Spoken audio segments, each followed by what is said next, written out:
Hello, and welcome back to another episode of Fintech Recap. It's the beginning of a new month, or nearly, and so we wanted to have Jason Mikula, our co-host for Fintech Recap, join us for a fun conversation on what's happened in fintech over the last month or so. Normally, with these episodes, Jason and I will try to cover the waterfront and talk about a lot of different topics.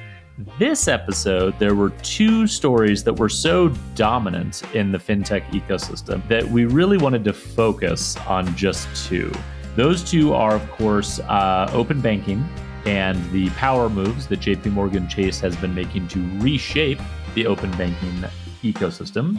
We also talk about the Genius Act, which just passed and was signed into law by President Trump. That has been a huge landmark achievement for the crypto industry, something that crypto advocates have been wanting and looking for a long time. It finally happened. And so Jason and I talk about what's next, where stablecoins and the crypto ecosystem are going, the impact it might have on the banking industry. We try to pull it apart as much while also recognizing the fact that we are not experts in stablecoins or crypto, which we will continue to admit to you, at least until we feel like we've fully come up to speed. As always, we carve out a little time at the end for things that we can't let go. Mine, of course, is related to Bill Pulte's Twitter account. Jason's is on a topic that is very near and dear to my heart, especially when I am in the mood to rant about something. So, great episode. As always, here is another edition of Fintech Recap. Okay, we are back at it again. Mr. Mikula, great to see you. Good to see you, too. I understand you were recently in the swamps of Washington, D.C., possibly literally and figuratively? It's true. It is true. So on a literal level, went to D.C. a couple weeks ago, and it's so hot, Jason. It is so hot. It wasn't even that hot, and it was actually kind of stormy when I was there, but it's so hot, and it's so humid, and there's no, like, nice ocean breeze. I mean, like, swamp in a literal term is deserved, unfortunately, for DC. And I love DC. I love visiting. I love walking around. But boy, you visit in July and like you are in for a world of hurt. And the problem I had, Mr. Mikula, was I went to go speak at a Federal Reserve event on financial inclusion, which was amazing and a great experience. And I learned a ton. But when you speak at the Fed, kind of have to wear a suit and dress up. And so I'm wearing this like dark gray suit walking around in an actual literal swamp. And then figuratively, I did get to see the construction project that has engulfed the Federal Reserve. I was in the building. I got to walk around the different parts of the building that were under construction. I had Bill Pulte's voice in my head as I was doing so, because I'm addicted to his Twitter account, as we'll talk about at the end of this podcast. And I was looking for signs of waste, fraud, and abuse. I did not see any.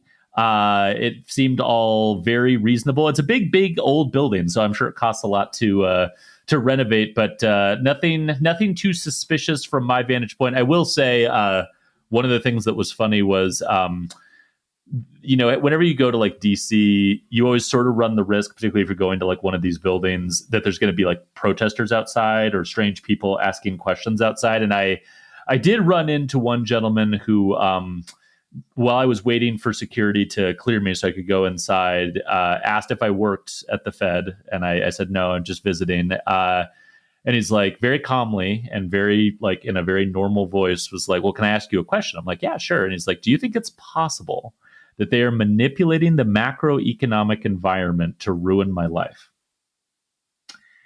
And I was like, well, and then right at that moment, security came and told me I was allowed to go in the building. And so I just sort of skedaddled away from that and got inside. So definitely some strangeness engulfing, I would say, both the Fed specifically and DC generally, but otherwise a fantastic experience. That directionally reminds me of Trump's first term, and I was working at Goldman, and that was back when Trump appointed a lot of former Goldman people. Right, and sure, for yeah. a couple weeks, there were a crew of protesters in front of Goldman's office that I had to walk by on the way into work and like avoid eye contact because frankly I probably agreed with them, but that just I didn't think that was going to be believable. So right. You're like, trust me, I get it. No, I mean it is a strange world when those things collide. I also did get a chance to walk by the apparently not quite entirely vacant CFPB headquarters. Apparently, there are still the last time you were in DC, the sign was already gone, right? So yeah, sign is gone. It looked really empty. Honestly, it was strange. Maybe it was like my imagination sort of applying a filter on top of reality. But I swear the building looked more decrepit. Like it was starting to like collapse, as if like the mission had been sucked out of it and all the energy was causing the actual structure to decay. But it was a sort of surreal experience. We're going to get into a few of these topics actually, because unlike some other fintech recaps where Jason and I have a huge long list of a bunch of little stories we want to talk about, we pretty much agreed immediately that there were two stories we were going to talk about for today's podcast. So, Mr. Mikula, first of all, I will just preface off the top, no visit to BaaS Island. Yay! And second, is it okay if I lead off and then you hit us with the second topic? I am proud that we exercised self-control to limit ourselves to two topics. And yes, the first topic is relevant to the goings-on in, well, former CFPB, current CFPB, yes, tangentially related. So please get us going. Okay, I will do it. So as listeners, I'm sure know, because Jason and I have been writing and talking about it a lot, it was reported by our friends Evan and Paige at Bloomberg that JPMorgan Chase intends to begin charging fintech companies and data aggregators for access to their customers' data.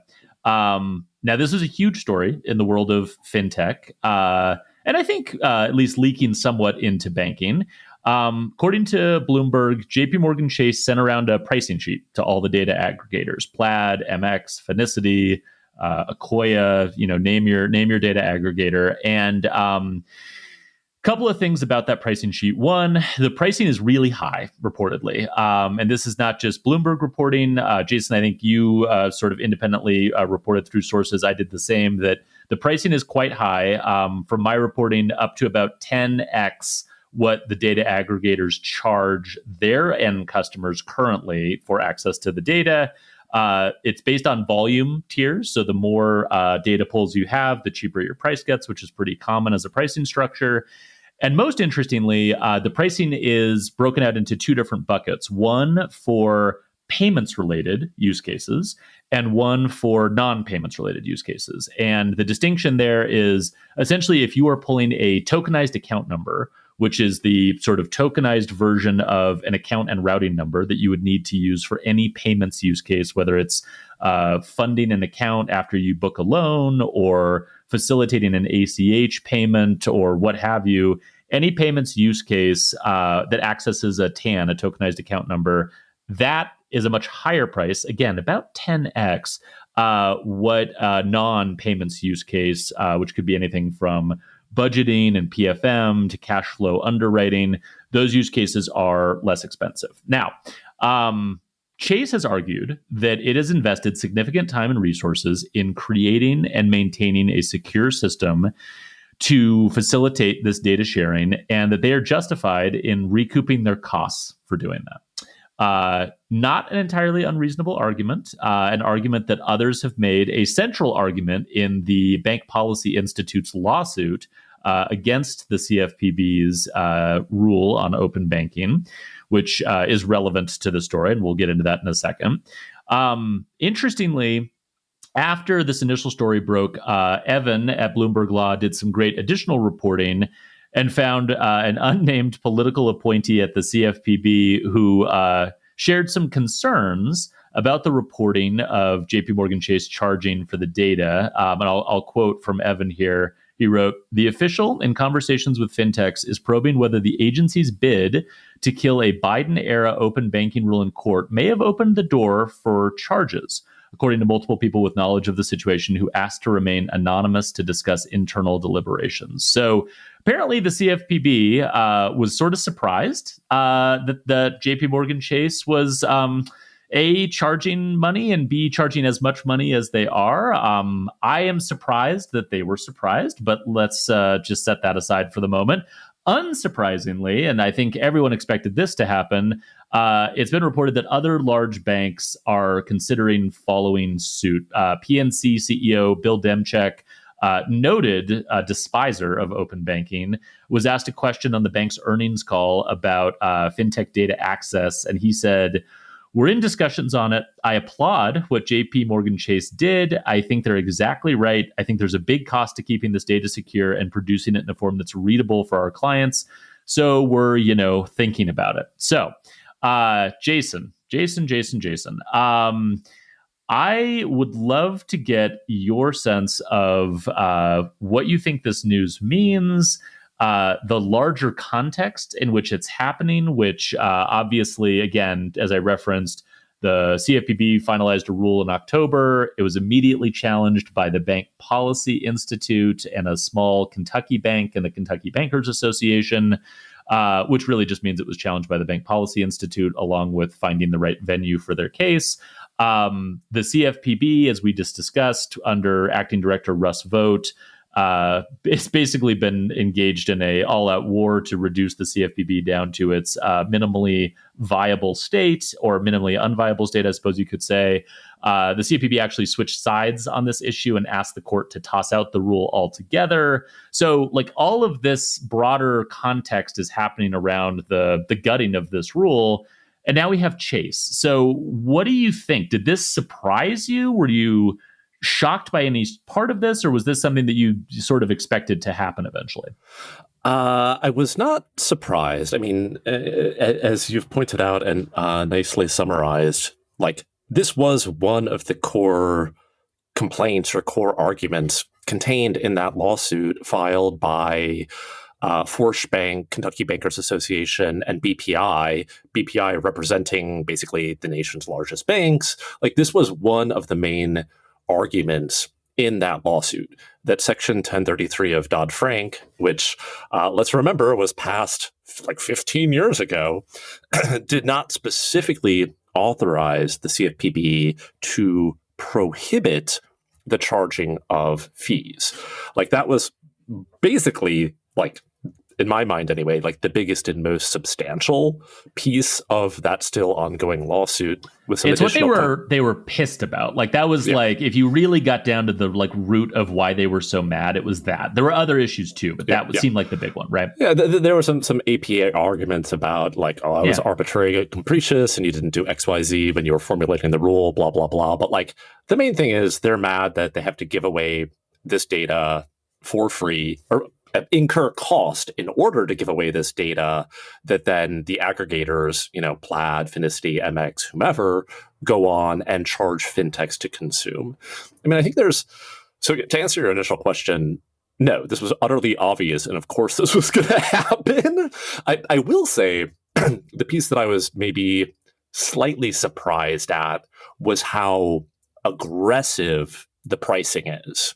I'm guessing that you, me, Evan, Paige, and everybody else probably all talk to an overlapping set of people, one of whom used specifically the word punitive, and sort of the consensus among the various sources I spoke to was this is an effort to functionally kill this industry or this practice, which at the price point that you mentioned, and in the Bloomberg piece, it uses the metric for a single data pull, the amount of the cost to pay Chase for the data would be 1,000% more than the revenue generated from that data point, right?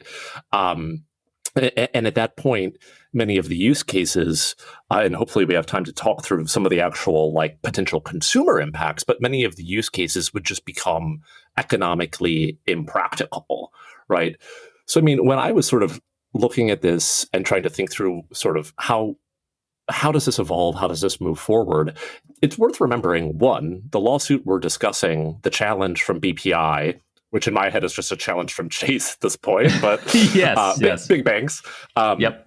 That lawsuit's not done, right? FTA, the Financial Technology Association, which largely represents non-bank fintechs, was granted the right to intervene and filed a motion for summary judgment, arguing its side of things, and that has not been decided yet. So as of today, and presumably as of the time we publish this, the open banking rule remains. It is finalized. The earliest effective date, and I don't have this in front of me, but it's sometime in 2026. Right? So in theory, nothing has changed. The fact that JPMorgan Chase would go ahead and not only say we want to start charging, but propose pricing that would functionally, kill off many of these use cases is sort of a very aggressive opening negotiating position. So I'm kind of curious to see where that goes. The actual lawsuit itself is unresolved, so there's a chance that the rule is preserved as is, although that feels a bit unlikely given that the judge in the case actually refused to allow other trade groups to file amici briefs, the Nice, plural dude. of Nice. amicus. Yeah. There's that Latin paying off. Yes, 3 years of Latin paying off handsomely.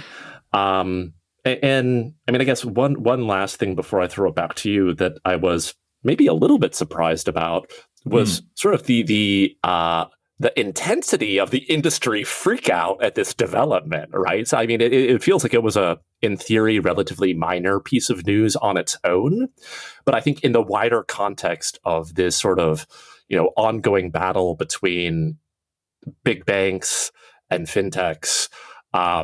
It sort of feels like the advantage perhaps has shifted a little bit given the gutting of the CFPB and some other sort of political machinations. And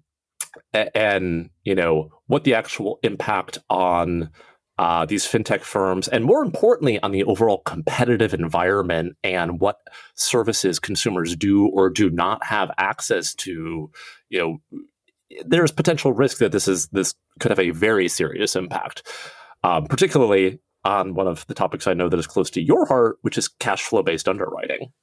Yeah, no, it's exactly right. I mean, so let's talk about use cases because I do think there is a bit of an element of Chase kind of playing a strategic game here, right? Because obviously, and there's been really interesting commentary, kind of representing the other side of the argument from folks kind of, I think, closer to banks or kind of taking more of a bank perspective on this, right? Tom Noyes has been very active on Twitter, sort of arguing the bank side of this. In fact, he was sort of tweeting about it before the news broke that week. So it was kind of in the water supply a bit that week. Ron Shevlin has written a couple of pieces kind of arguing kind of the Chase side of things.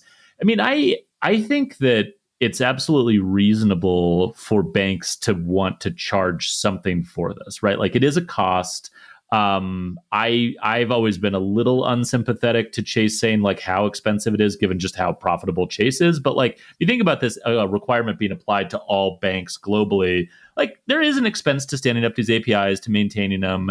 The volume of requests going through these APIs has really increased over time. Like I don't think it's entirely unreasonable to be able to charge for the data. But as you illustrated, and this was the thing that I think caught everyone by surprise and why it engendered such pushback on the fintech side, the pricing is just astronomically higher than what would be sort of reasonable in terms of covering your cost, right? And it's hard to say how exactly Chase came up with the formula for determining what the costs were. I mean, any type of like cost calculation inside, particularly a large bank like that, you can take in all your infrastructure costs across the entire bank and say, this thing needs to pay for all of this. Like, how do you divide up some of those shared costs? So it's an interesting question, but just practically speaking, if you're charging, and I heard this from a couple of different folks I spoke to, if you're charging roughly the amount of money that these large aggregators make in total revenue for a year, or if you're charging the amount of money, like in the case of a smaller aggregator that I was speaking with, the amount of money that they've made over the entire course of their existence, just in fees for I 1 heard year. these same data points, so people are sticking to their talking points. Well, they really are, and it's like, I mean, that's that's a different kettle of fish, right? And that speaks to sort of a strategic intent by Chase to sort of target maybe not all of open banking, but at least certain types of open banking or use cases that are competitively concerning to them. And I'll hone in on payments, right? Because obviously the pricing sheet shared by Chase charges two different prices, one for payments use cases, one for non-payments use cases. I find it fascinating that just if you think about it from an infrastructure perspective, which tends to be how banks talk about the burden of open banking, right? All these calls on our API, our system is just strained with like all of this traffic, all this stuff. It is actually much less burdensome on your infrastructure to facilitate payments use cases than it is to facilitate, let's just say, budgeting and PFM use cases or earned wage access use cases, right? A payments use case, like if you want to facilitate, money moving out of a Venmo account, like in the old days, you might get authorization from a consumer, get their account and routing number, and that account and routing number doesn't change, and you only have to get it one time, and then you can use it for years and years and years without ever having to in any way reach back out to Chase or another bank and get an update on that information. By contrast, if it's a budgeting use case or it's an earned wage access use case, you have to monitor that account continually, like day in, day out, even multiple times a day, to make sure that you're looking at the amount of money in the account, transactions. Like it is a monitoring based use case where the infrastructure impact is much heavier. So I have sort of a hard time understanding the rationale for charging 10x for payments use cases to non-payments use cases if, again, the only rationale is, hey, look, we need to cover our costs here. By contrast, what we know to be true, because Chase has said this in their comment letters to the CFPB and in their complaints about open banking throughout the rulemaking process over the last couple of years, is they hate pay by bank specifically as a use case. They don't like it. There's been reporting internally at Chase that it's really split the bank in a lot of ways, where there are some parts of the bank that are sort of actively pursuing it. In fact, Chase has a pay by bank division or business or product line that they built in partnership with Finicity. And then on the other hand, they have like a huge, massive credit card and debit card business that they're very protective of. And, if you read some of the comment letters that they submitted to the CFPB, like they went really explicitly out of their way to make it clear to the Bureau that they thought payments was out of bounds for what should exist around open banking. And the pricing, I think, reflects the fact that, they might not have a huge problem with, cash flow based underwriting. They might not have a huge problem with budgeting use cases. I mean, they want to get paid for it, and the amount they're charging is probably still so high that it might make that sort of economically unviable. But the use case they seem to be trying to destroy the economics of, just looking at the data that's been reported, is payments use cases. And I don't know, man. I mean, we don't live in a world where sort of antitrust concerns around large incumbents really are taken super seriously these days, it seems. But like that to me is the part that verges into, okay, this is not like a good faith effort to recover costs or even to share in the economic upside of what your data is enabling. This seems very much like an incumbent trying to protect a specific line of business. And I think that of all the different examples or use cases, that's the one that jumps out to me. I wouldn't, necessarily expect ideological consistency from a behemoth corporation that is seeking to, protect the economics of its business. I think I actually saw that you may have cited also a recent shareholder letter from JPMorgan Chase on some of these like similar topics and themes. And it's like, well, offering a bank account also is not free. Right. I'm actually looking at Jamie Dimon's 2024 letter, shareholder letter, where he cites that it costs the bank approximately $225 to maintain an account, which he says $150 is a fixed expense. And some of what he's talking about in that portion of the letter is this is a throwback, a perennial throwback for fintech, is complaining about the Durbin Amendment and the impact of the Durbin Amendment, saying that when that passed and went into effect, debit revenue dropped from $130 to $60. It's like, okay, I mean, there's a lot of different ways I can go with this, but it's like, well, generating and mailing a paper statement costs money. As a government that formulated regulations, one of the things we said is you have the obligation to provide customers with a periodic statement. Certainly, we've seen that change over time from being, mailed, a physical printed mailed thing in most cases, to something you're looking at either in an online banking portal or your banking app on your phone or whatever. But we don't say, oh, well, this is a burden that we're going to a la carte charge the customer for. So while I wouldn't necessarily say this is my own point of view that I've adopted, but I do think there's a reasonable argument to be made that if you are offering a consumer a checking account, a savings account, a credit card account, whatever, part of the baked-in functionality that you're agreeing to provide is the ability for that consumer, consistent with law, to have access to that data in a whatever machine-readable format, whatever the language from 15 years ago says. So, I don't have a ton of sympathy, again, particularly for JPMorgan Chase, which is like a $3 trillion, right. institution. It costs money to provide this. It also costs money to print and mail a paper statement, or to have branches, or to have anything. Yeah. And I think the other part that's interesting is just building on your Durbin Amendment point, because I think it's a really good one, and Jamie Dimon talks about it a lot over the years. It just really bugs him, but he'll frame it as this is unfair, and you're like, okay, I guess that's true. Although you're the largest bank in the country, you are the definition of an incumbent. In fact, you are sort of implicitly guaranteed survival by the U.S. government because you're so big that we can't even afford to let you fail. I mean, I have not a ton of sympathy for the unfairness point, but it's okay, that's we can talk about who should be winners, who should be losers under these arrangements. But the problem I have is he'll extend the argument to this is going to be bad for consumers. This is going to hurt consumers. And in the case of the Durbin Amendment, what he talks about is the Durbin Amendment, and this was actually a quote from him a while back. He said, caused 5 to 10 million people in the U.S. to become unbanked because of high banking fees and others driving them out of the banking system.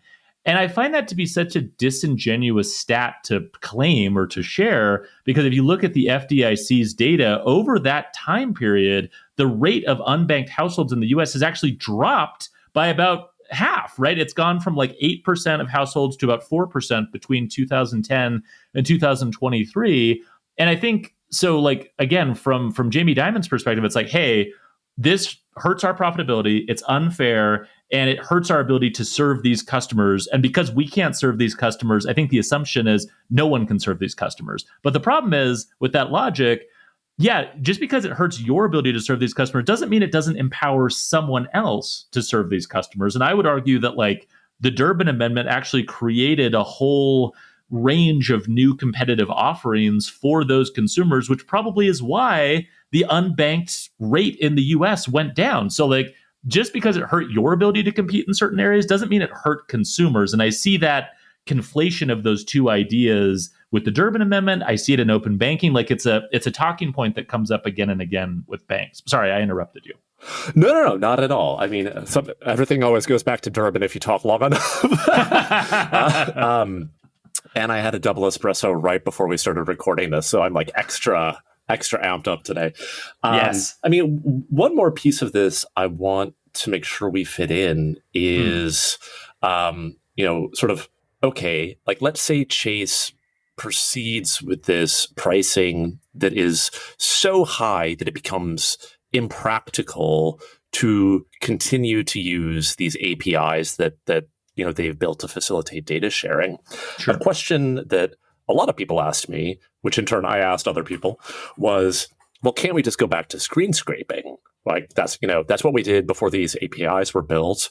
If Chase wants to charge a gajillion dollars to access their API, like whatever, let's just collect the consumer's username, password, and go scrape it out like we used to. I mean, I heard a couple of interesting different theories on sort of the practicality of that, and then I also want to hear your take on it, since you're smarter and better plugged in than I am. But one was just that the sheer volume has increased literally orders of magnitude.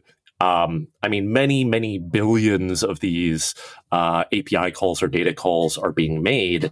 And to sort of try to just revert back to we're going to use scraping to do that, one, may be impractical. And if not impractical, two, if being done by a centralized aggregator, will be very significantly easier to detect and block compared to what it would have been, in 2015, 2016. Totally. Ironically enough, when you're trying to link an account and it doesn't work, who does the consumer usually get mad at and call? The bank. They're not calling Plaid or Finicity or MX. I don't even know that they have customer service numbers you can call. Yeah, probably not. Well, no. One more quick thing, and you can respond to both. Was the idea that in an age of Gen AI, fintechs, instead of relying on a centralized intermediary like a Plaid, like MX, basically cobbling together their own janky screen scraper to avoid this problem altogether, and then the sort of security and usability concerns that may come with that. So I don't know what your reporting turned up as far as, can't we just go back to the good old days of screen scraping?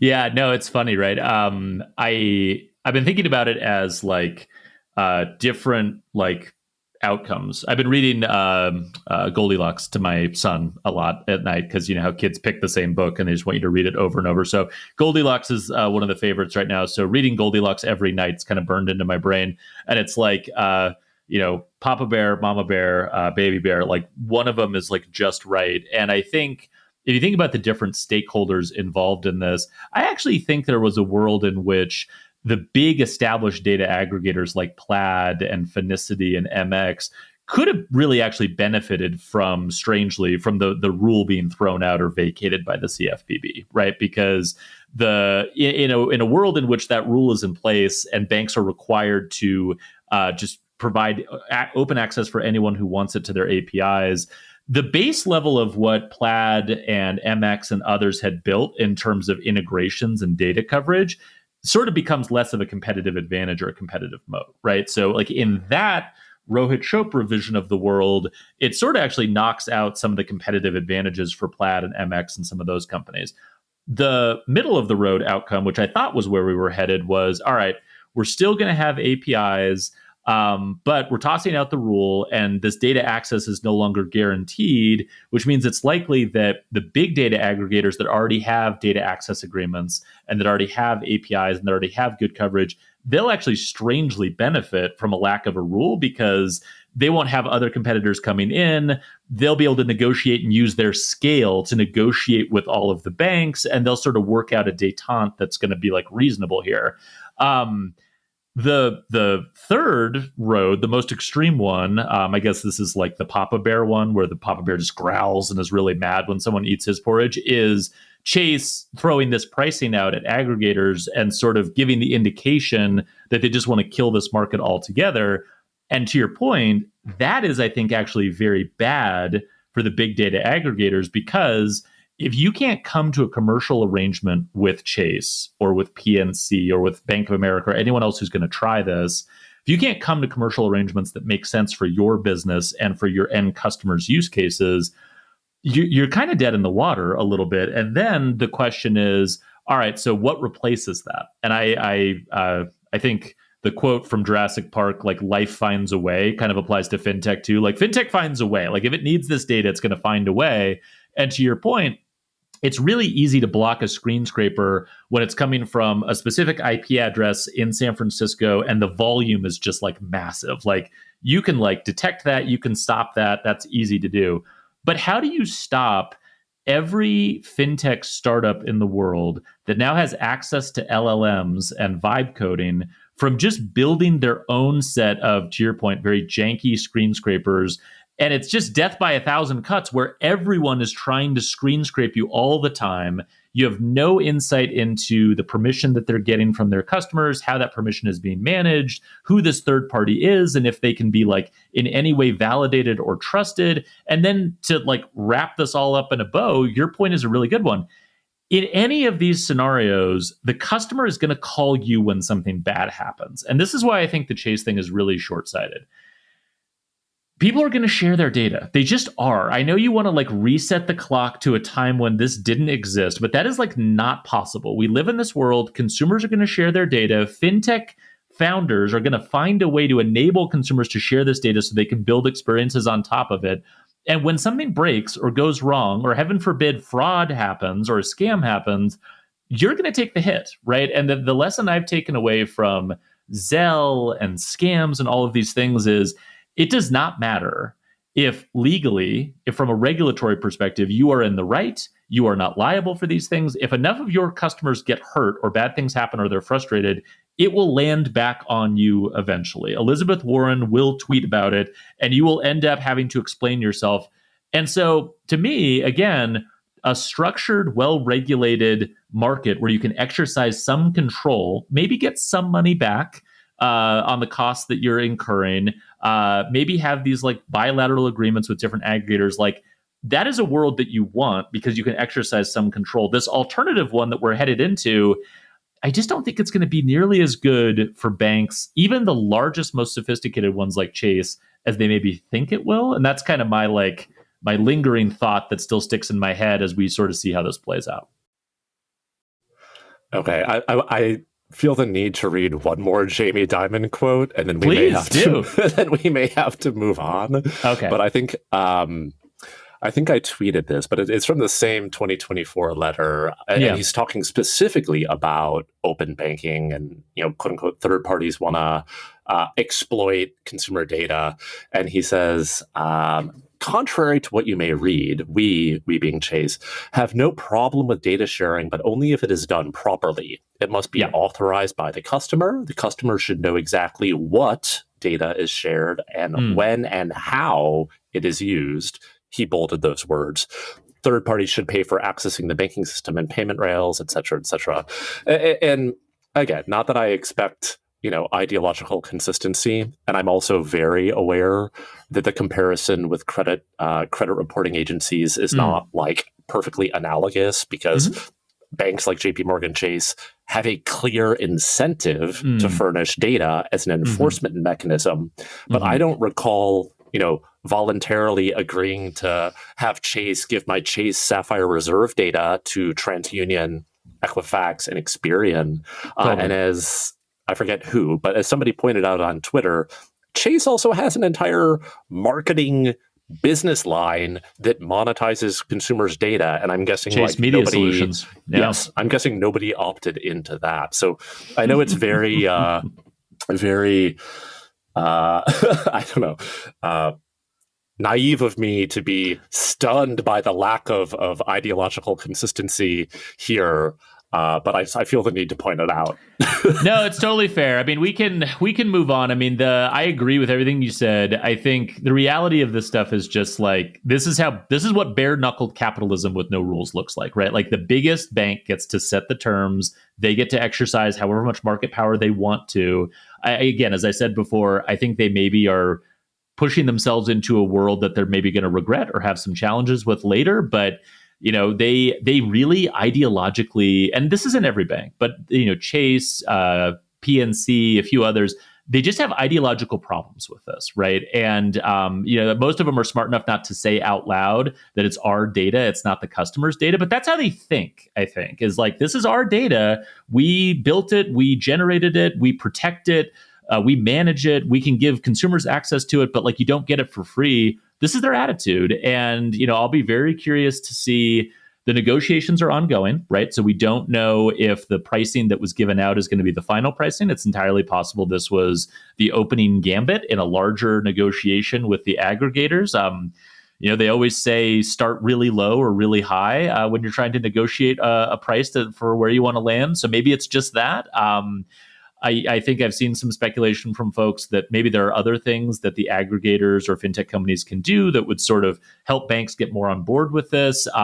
We still don't know the ultimate outcome of the case that BPI has brought against the CFPB. So TBD to a degree, but I think we see pretty clearly the direction that this is headed in. Mr. Mikula, now I'm going to ask you to take us like beyond the realm of traditional banking, because the other big thing that happened recently is, in fact, a regulatory development that's going to have some changes in the industry.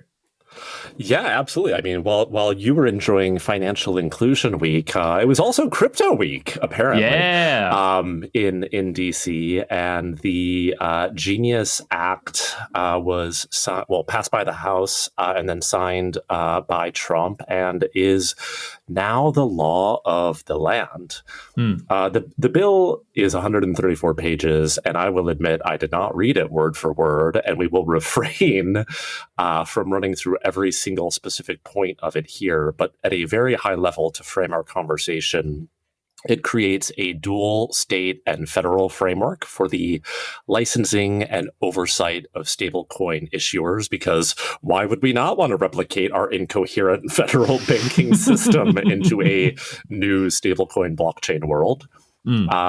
Three categories of issuers: subsidiaries of insured depositories, which can become licensed by their primary federal regulator. So that would be the Fed, the OCC, the FDIC. Non-banks and uninsured national banks, plus U.S. branches of foreign banks, which can apply to the OCC to be licensed to issue stable coins, and non-banks that have an aggregate of less than 10 billion in stable coins issued would be able to apply to their relevant state regulator, assuming states develop their own regulatory regime, which is signed off, and I didn't even put in my notes, but by whatever the crazy new committee is that is composed of the Secretary of the Treasury, the Fed chair, and the FDIC chair. Yeah. I think it is also worth pointing out, we've already seen two stablecoin issuers apply for trust bank licenses, specifically saying that they were doing so in part because it would align with Genius, and that is Circle, which issues USDC, and Ripple. Most importantly, Genius defines the permissible reserve assets, which are primarily basically commercial bank deposits and short duration U.S. government debt. It defines some things related to the bankruptcy regime, which I'm going to be honest, I know that there was some debate there about exactly whether or not the way they structured it was a good idea and how it would work. And I read some of Todd Phillips's stuff and some other people, and I'm not sure I entirely understand it. So I'm going to avoid opining on the bankruptcy part of this. Yeah. Includes reporting requirements as far as the composition of those reserve assets on a monthly basis. But it's also worth pointing out, as big of a sort of watershed moment as this is, the implementation time period could run as long as 18 months. So the sort of general consensus that I've read is that it'll take through November 2026 for this actually to become effective. So each federal regulator will need to formulate regulations based on this law. And I assume we're still doing APA rulemaking, but who knows these days. And I thought this component was quite interesting.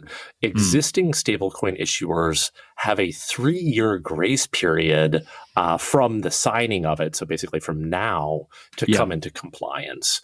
And I mean, the two largest issuers of USD-linked stablecoins have taken very different paths when it comes to compliance and sort of transparency. You have Circle, which issues USDC, which, like I said, has applied for a trust charter. I believe they have a New York State BIT license. I believe they have state MTLs as well.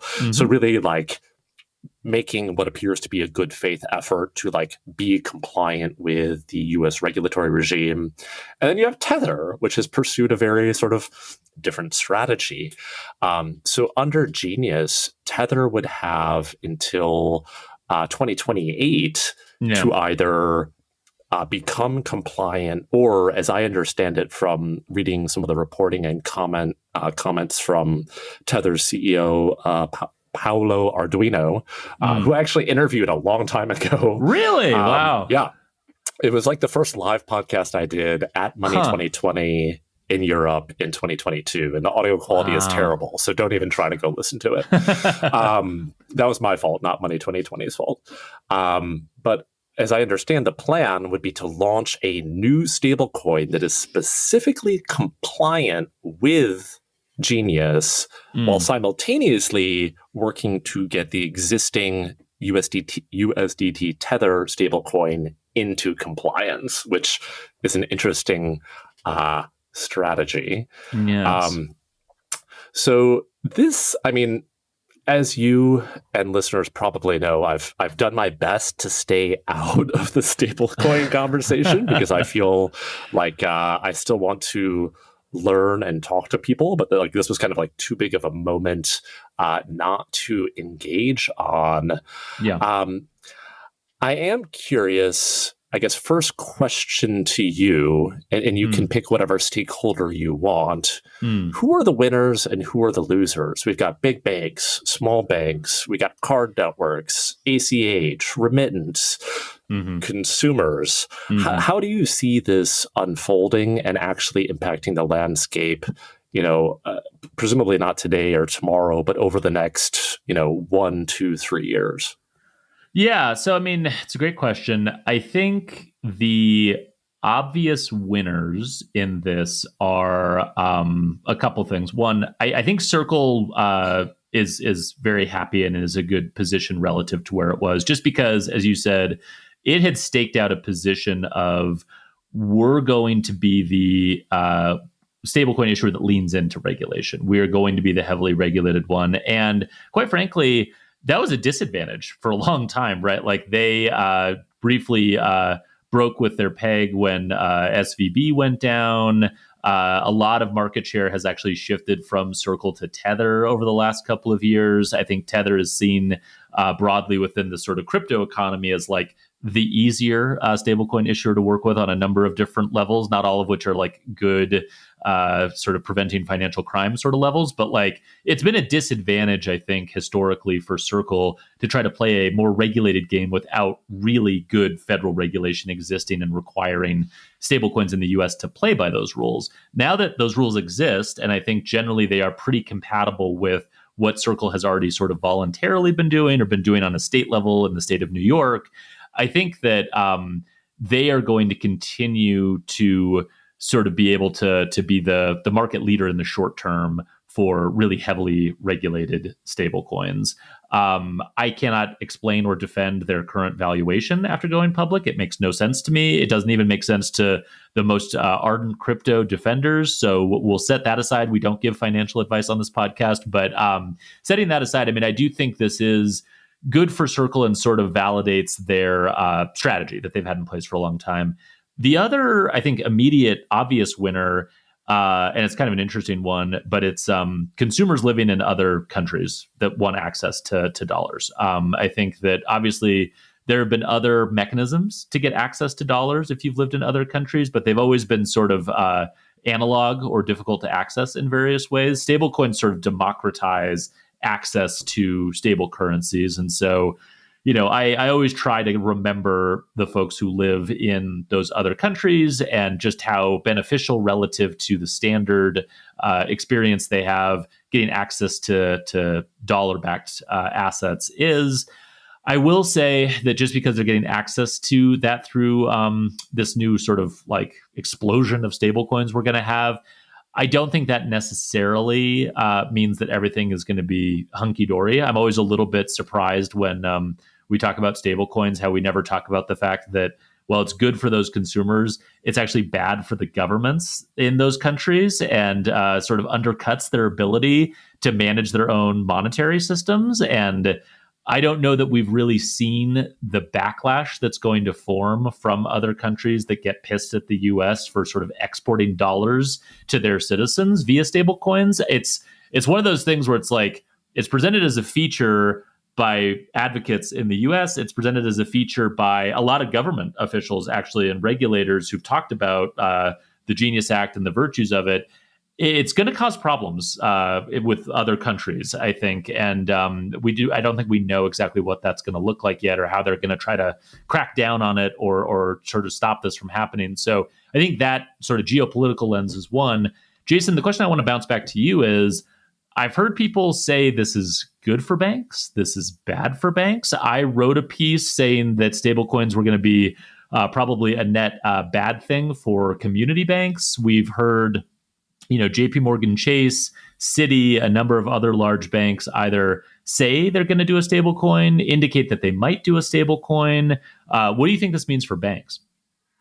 So I'll admit I struggled with thinking through this question as I was writing up the newsletter on Genius. I do tend to agree with your analysis that there's not really much upside here for small banks. Yeah. The only, minor silver lining I could come up with was potentially serving as on and off ramps. Right. Which I know there's some banks I know we promised we weren't going to BaaS Island, but some banks in the partnership space, sure, that do specialize in some of this stablecoin infrastructure work. Mm-hmm, mm-hmm. I'm not sure that is a significant counterbalance to some of the potential, negatives or losses, competitive challenges that they're going to face from consumers potentially shifting what had been bank deposits into stable coins. I mean, I know, and I think I saw you had tweeted something in regards to Brian Armstrong, who's the CEO of Coinbase. The measure itself prohibits issuers from paying interest, meaning, so Circle can't pay interest on USDC, with at least part of the argument being that should help blunt any risk of deposit flight from the banking system into what's functionally like a money market, but this sort of stablecoin ecosystem. But the glaring loophole is that other actors are able to pay whatever you want to call it, interest, yield, rewards, to incentivize consumers to hold those. And so if I can earn 4 or 5% on my USDC that I'm holding on Coinbase, because Coinbase gets rev share from the issuer, Circle, who in turn is parking all of the reserve assets in treasuries, that, whether or not you acknowledge it, that becomes competitive to holding money at small town bank and trust, and for that matter, big banks. I mean, my thought process on the calculus for larger banks, one, and you've done a great job talking about this in other types of bank consortiums. Banks don't tend to be great first movers or innovators, but when they see a competitive threat, whether that was like Cash App, Venmo, or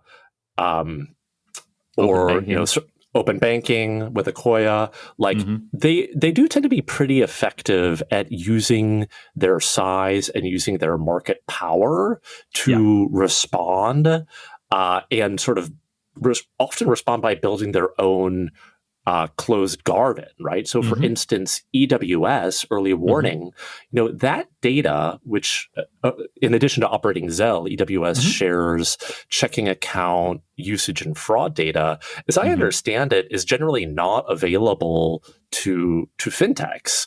So if you wanted to use that for whatever reason in your product, when I was in payday lending, we actually, at the time, used EWS data as part of underwriting for fraud screening. That's actually not available to you. And so I know there's been some reporting that, major banks are considering creating some sort of consortium to issue their own stablecoin. JPMC has actually used its own coin, JPM coin, sort of like internally on like a closed loop, permissioned basis. I know that Jane Fraser, CEO at Citi, made a nod to this on the most recent earnings call. Personally, the piece of it I find potentially more interesting is the idea of tokenized deposits as opposed to stable coins, although this seems to be a very early stage, very nascent idea. But I mean, to me, it's like, okay, outside of the crypto use case that gave birth to this idea of a stable coin, which it feels like, mainstream banking and fintech industry have moved well past that trading use case.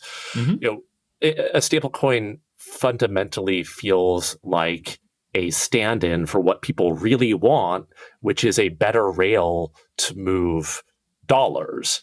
And so if you can tokenize a deposit and have the 24/7 always on instant settlement, blah blah blah blah blah blah, like if I can do that with a tokenized deposit that also benefits from the safety and soundness of too big to fail JPMorgan Chase or FDIC benefits from insurance, FDIC insurance, then why would I use this other thing? Except maybe for priming, but that's what Tether's for. Well, that's the question, right? Because, and I the number one question I had for everyone in DC during Crypto Week, which I wasn't really there for, but as long as I'm here, I might as well ask a couple questions and poke around a little bit, was why would you use a stable coin, let's just say USDC, if Chase offered a tokenized deposit product, right? Same infrastructure, same rails. It's programmable, it's instant, it has instant settlement, it's global, blah, blah, blah, blah, blah. All of the things that a stablecoin does because it's built on a distributed ledger, tokenized deposits can do, but because it's a tokenized deposit, it has safety and soundness, it has FDIC insurance, it can pay yield, right? Like if it's a tokenized deposit, it's not subject to the restrictions on being able to pay yield. It seems like in every way it's a superior product.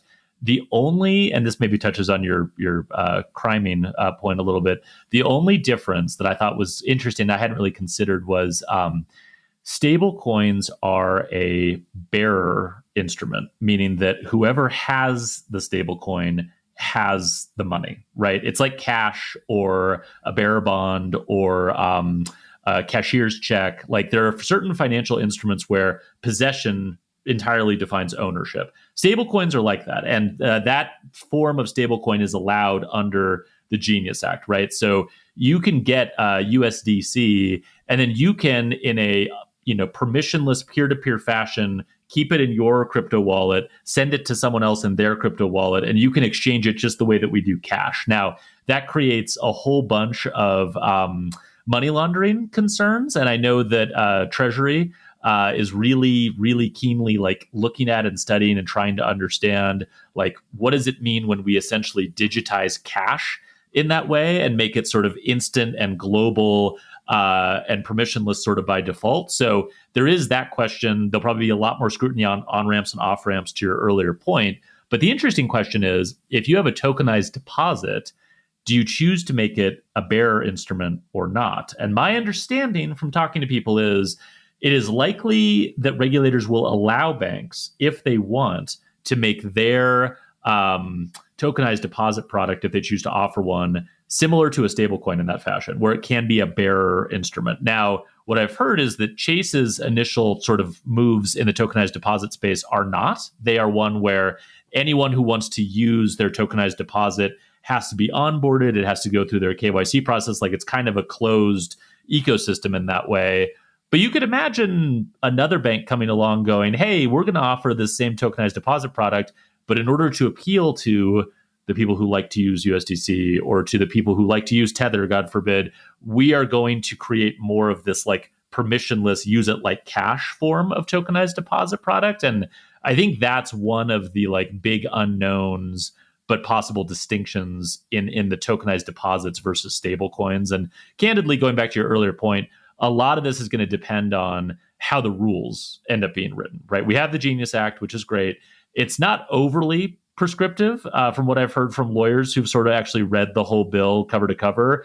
And that is sort of funny in a post-Loper Bright world where regulators are going to get less deference from courts than they used to. But the regulators are going to have their hands full writing this rule, presumably going through the standard Administrative Procedures Act process, and really trying to nail down some of these questions because they, I think, even more than the law, are going to determine market structure, winners and losers, how many stablecoin issuers end up being viable, some of the questions that we have on this.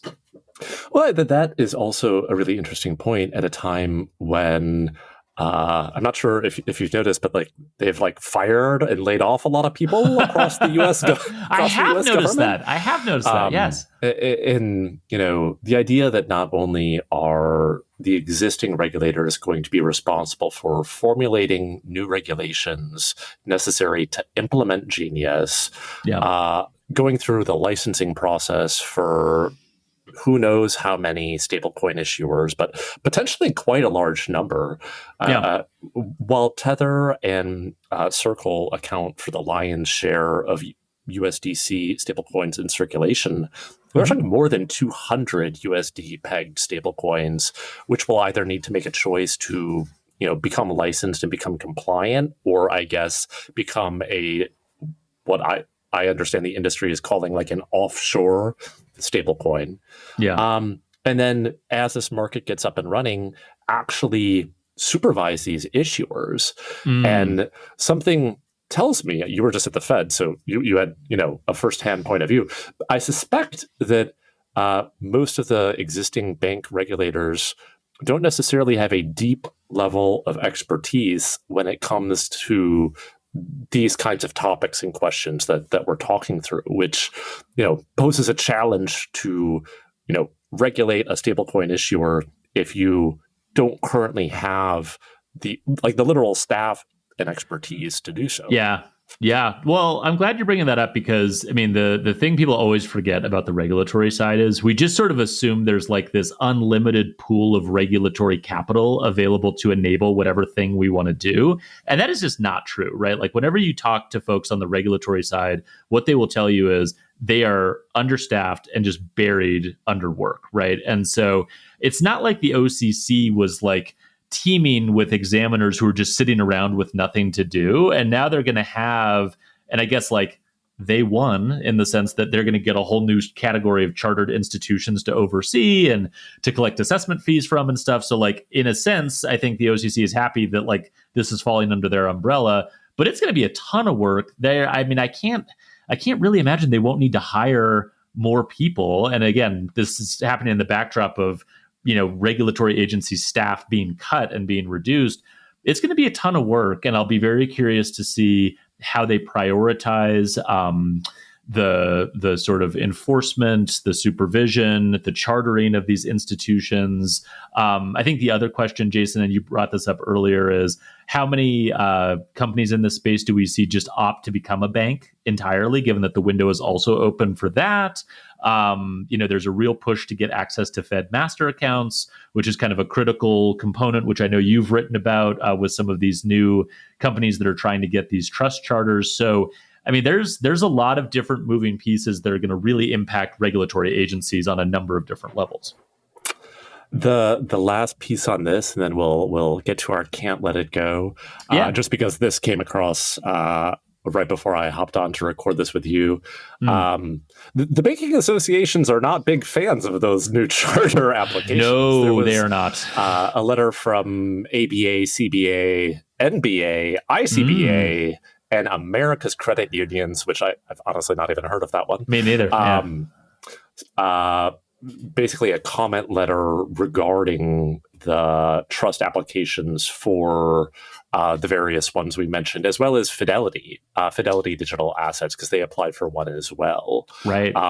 So it as with all things, incumbents will use the levers they have to push back to preserve the regulatory privilege that they have. And I will be very, very interested to see, both on the chartering front, as well as on the somewhat inside baseball, esoteric, but very important Fed master account front. It's okay, like there definitely has been a change of administration in Washington and a change in tone at top of these regulatory agencies. Yeah. But sort of where the rubber hits the road of like granting a charter to Circle, granting a charter to Ripple, giving a Fed master account, like how does that happen? And if so, how quickly does that happen? Yeah, it's not a sure thing, right? As you've pointed out in your newsletter a few times. None of this stuff is for sure. And I think, the clock is ticking also, right? Because like there is a window right now to get this stuff done. That's why the Genius Act was such a priority in the first place. I think that tying back to our earlier story, that's why Chase is kind of doing what they're doing right now with open banking. Like there's a window to reshape the market in a way that you want, but it is a ticking clock. And there is definitely a looming possibility in 4 years that the environment you're operating in and even the rules that you're operating under might change significantly. So we'll continue to monitor stablecoins, open banking. We'll probably make a visit to BaaS Island in the future. Mr. Mikula, before I let you go, give me something that you can't let go of. Okay. So I know you and I know, deep sigh. You and I both have discussed and I think have broadly very similar feelings about like betting and the sort of financialization of everything, which is very much exemplified by the idea of like events contracts and the rise of some of these marketplaces. That intersected with another story that not only took over the entire internet for several days, which I'm sure anyone listening to this is familiar with, the astronomer CEO getting caught at the Coldplay concert. I'm going to refrain from passing any judgment one way or the other on that. Sure. But the fact that you are now able on Polymarket to wager on whether or not that guy gets divorced, I find just abysmally disgusting. Like, regardless of whatever choices he made and the HR person made, like, the fact that you can wager on whether or not they will get divorced from their spouses really is like a sign of the disgusting nature of late stage capitalism that I am just so deeply troubled by. And that's all I have. I couldn't agree more, man. I've ranted about the prediction markets, and in fact, I tweeted specifically about like prediction markets suck because of this exact example. And it's funny because the pushback you get is, well, prediction markets function to create more like efficient markets and to like find truth using like the wisdom of the crowd and whatever. And it's like, all right, fine. I don't necessarily totally disagree with that. But if that was your mission, if that's what you were motivated by, if that was your social purpose, you wouldn't take bets on if someone was going to get divorced. The reality is there is no social benefit to finding out the truth. I don't even know how anyone would try to find out the truth of betting on whether someone's going to get divorced. That's just like ghoulish wagering behavior and these markets monetizing interest from the internet on these people's private lives. Like, it has nothing to do with us. And the fact that we can bet on it, I could not agree more. Is honestly, it makes me just want to like unplug everything from every outlet and just go live in the woods, which I may do at some point, Mr. Mikula. But if I were to do that, I would lose access to following Bill Pulte's Twitter account, which would make me sad, candidly, because I resent that you encouraged me to follow him, by the way.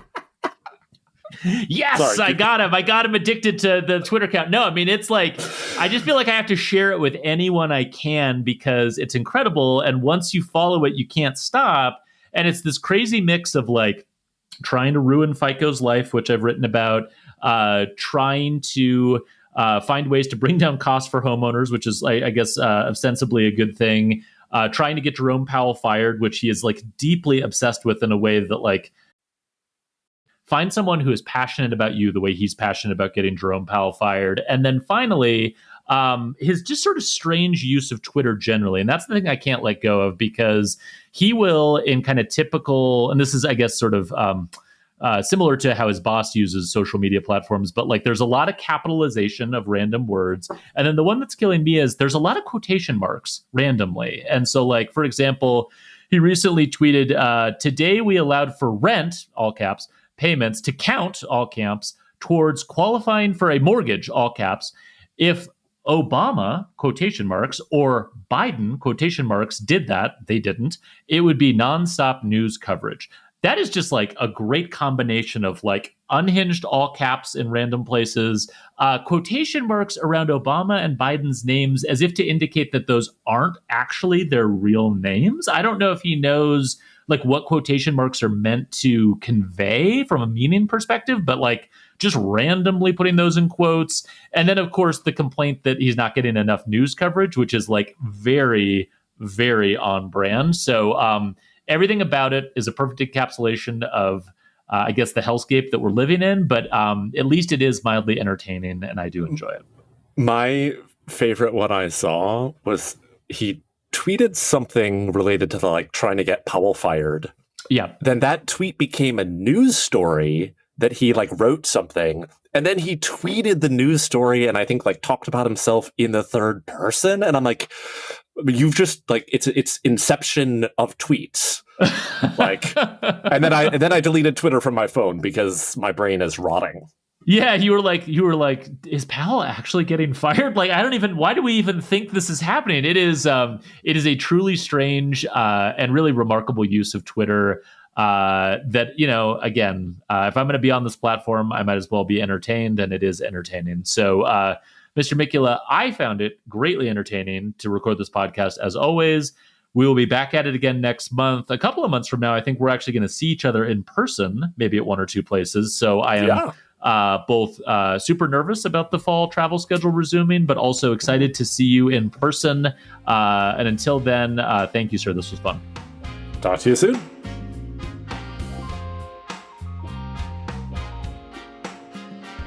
Thank you for listening to this episode of Fintech Takes. Stay up to date with emerging companies and the latest fintech trends by subscribing wherever you get your podcasts.